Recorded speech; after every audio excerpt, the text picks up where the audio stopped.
I texted first every single day for 30 days straight. Then I stopped completely for 30 days. The results were so lopsided they almost broke my brain.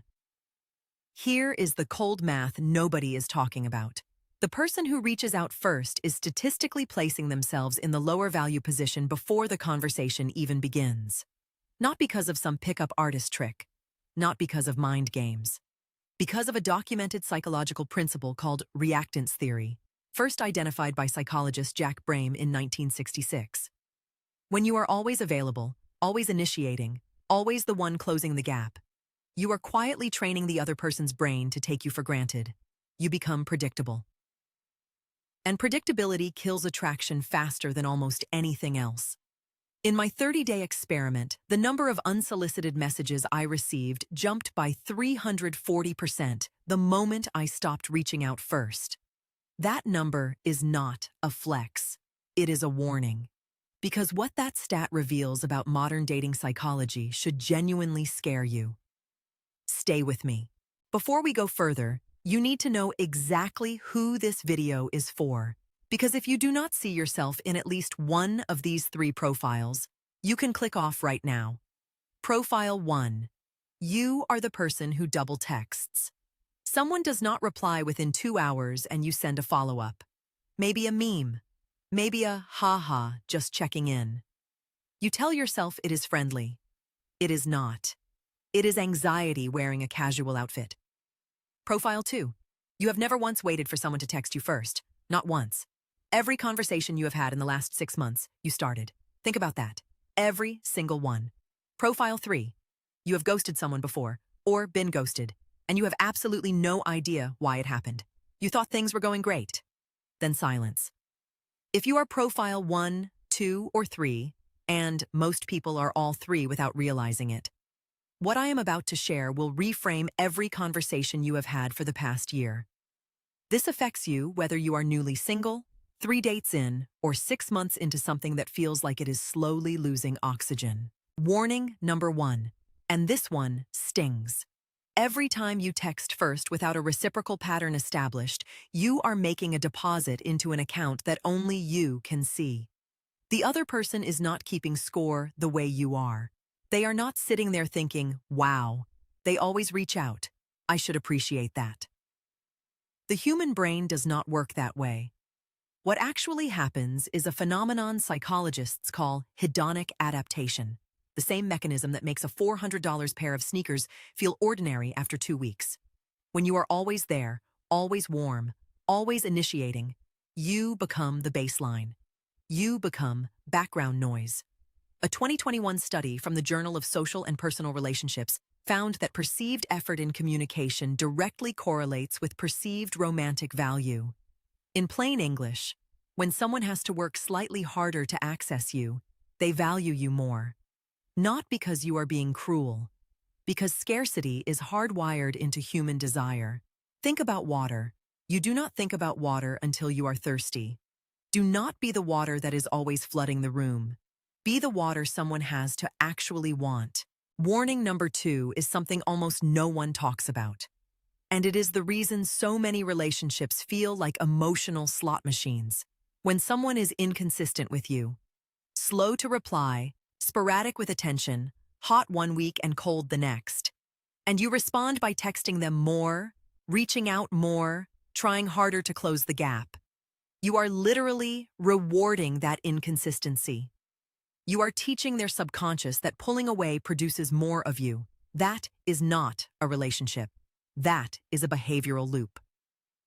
B.F. Skinner mapped this out in 1948. Variable ratio reinforcement, the same mechanism that makes gambling addictive, is the most powerful behavioral conditioning pattern in existence, and you are running it on yourself every time you chase someone who is not showing up consistently. Here is the pattern interrupt you need right now. Pull up your last 3 conversations with the person you are most attracted to. Count how many messages you sent versus how many they sent. If your number is more than 30% higher than theirs, you are in a variable reinforcement loop, and your nervous system is treating this person like a jackpot machine. That feeling you call chemistry might just be anxiety. And that is a very uncomfortable truth worth sitting with. Warning number 3. And this is the one that will actually change your behavior starting tonight. Silence is not the absence of communication. Silence is communication, the most powerful kind. In my 30-day experiment, the one I mentioned at the top, the single biggest shift did not happen in the messages I received. It happened in the quality of those messages. When I was initiating constantly, I got short replies. One-word answers, emoji responses, tepid energy. The moment I stopped, I started getting paragraphs, voice notes. Hey, I was just thinking about you. Did you see that thing we talked about? Real, unprompted interest. That shift happened in under 72 hours for 3 out of 4 people I tested this with.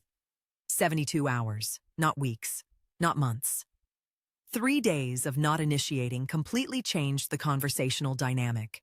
Now, here is the critical distinction. Because this is where most people get it wrong and spiral into a manipulative game they never wanted to play. The goal is not to punish someone with silence. The goal is to create genuine space for them to show you who they actually are when they are not being chased. There is a massive difference between strategic withdrawal designed to manipulate and honest, self-respecting restraint. One is a game, the other is a standard, and the right person will always rise to meet a standard. So why do intelligent people, and you are clearly one of them since you are still here, keep falling into the initiation trap? 2 reasons, and they work on completely opposite ends of your psychology. Reason 1 is anxiety-driven. You initiate because the silence feels unbearable. You have assigned meaning to their silence that may not even be real. You tell yourself no reply means rejection. But silence often just means busy, distracted, or, critically, waiting to see if you have enough confidence to hold space without panicking. Anxiety makes you act fast. Attraction requires you to act slow. Reason 2 is optimism-driven. You genuinely like this person. You are excited. You think about them, and you want them to know. And that impulse is beautiful. It is also, in the context of early attraction, one of the most counterproductive things you can do. Because early attraction is not yet a relationship. It is an audition. And in an audition, the person who needs it less always appears more desirable. Both of these traps feel like love in the moment. One is fear wearing love's clothes. The other is enthusiasm without strategy. Knowing the difference between the two is the single most important skill in early-stage dating. And almost no one teaches it. Here is what actually works.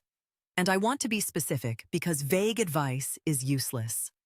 Step 1. Establish a reciprocal pattern before you establish a habit. In the first 2 weeks of talking to someone new, match their energy exactly. They send a paragraph. You send a paragraph. They take 4 hours to reply. You take 4 hours. Not as a game, as a calibration. You are gathering data about their natural communication style before you override it with your anxiety or your enthusiasm. Step 2. Let 48 hours pass after every 3rd conversation without initiating. Do not explain it. Do not apologize for it. Just let the space exist. Watch what fills it. The answer will tell you everything you need to know about their actual level of interest. Step 3. And this is where I want to introduce something genuinely useful. If you want to test this theory in real time, in real conversations, with actual data, you need a platform that shows you read receipts. Hinge, as of their 2023 update, shows activity indicators so you can see when someone was last active. This is not about surveillance. This is about eliminating the guesswork that makes people spiral. When you can see someone was active 10 minutes ago and chose not to reply, you have real information instead of anxiety-filled speculation.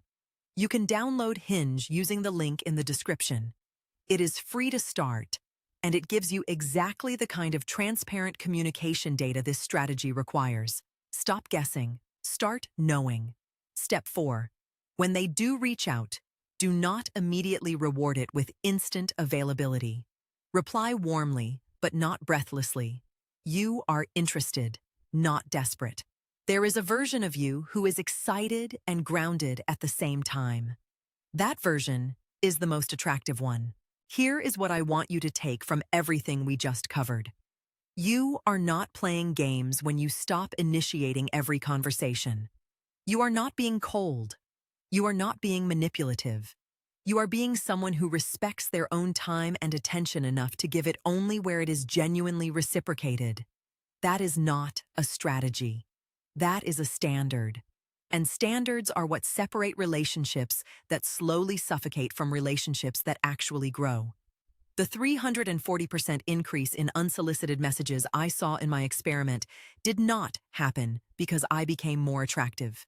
It happened because I stopped making it effortless to take me for granted. You deserve someone who thinks about you when you are not in the room.